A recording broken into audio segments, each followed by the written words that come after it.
Hi, I'm Rick Rheins, Senior Rabbi at Temple Sinai in Denver, Colorado.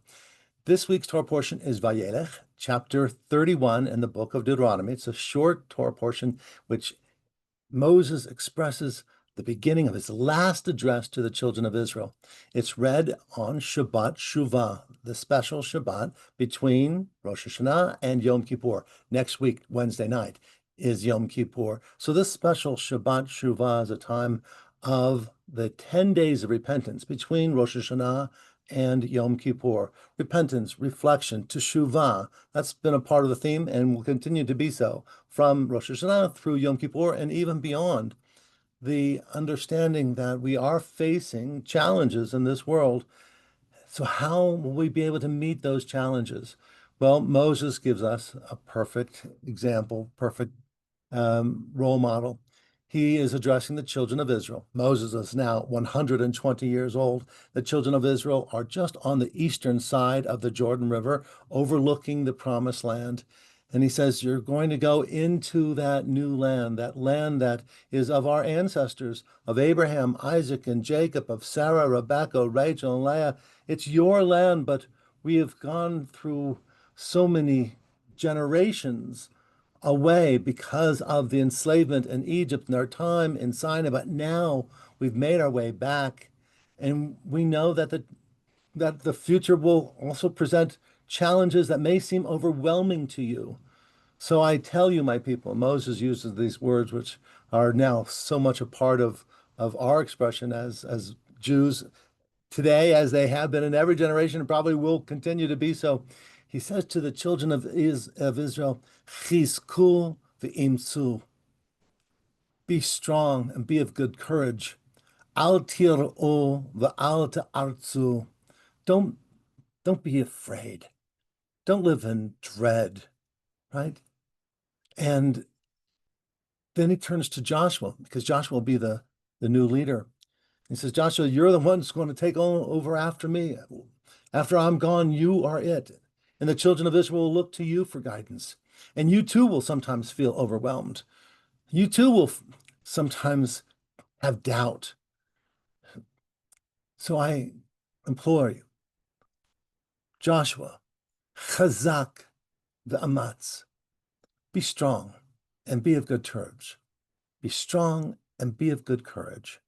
So these words of encouragement to Joshua and to the children of Israel, of course, they're filled with hope, but Moses gives them something better than just hope and words of encouragement.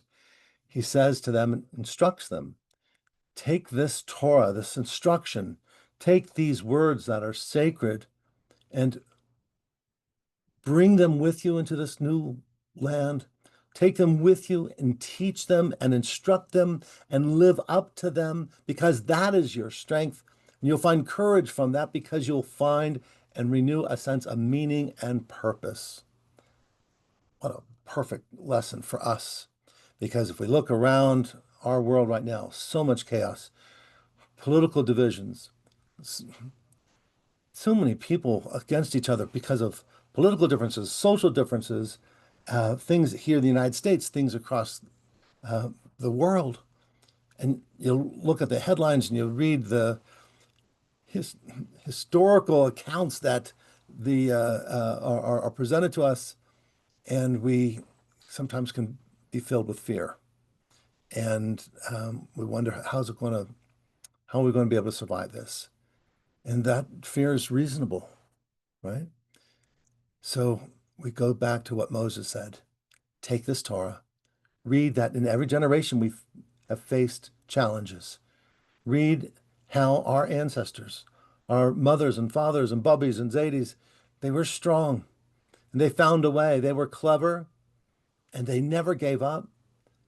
And they taught us from kinder and kinderskinder, from children to children's children. They taught us chizku v'imtzu, be strong and be of courage. Don't live in fear and dread. Take the words of Torah. Know that you have meaning and purpose. Know that you have God's blessings. And things won't always be perfect. There will be setbacks. There will be frustrations. Things sometimes don't go our way, and there are losses. Okay. we'll regroup, we'll learn from those lessons, from those failures, and we'll continue to build and go forward. I hope and pray that each of you during this time of repentance will think of those things that brought you some sense of challenge and realize that, wait a minute, you're not alone. You have community, you have family and friends, you have all of us together to help collectively. Chizku v'imtzu. Collectively, all of us will be strong and will have good courage. May all of us, your loved ones, this whole world be blessed with God's blessings of good health and happiness, a sense of security and goodness. This life that we have is one that brings hope. So let us embrace that and share that. Shabbat Shalom.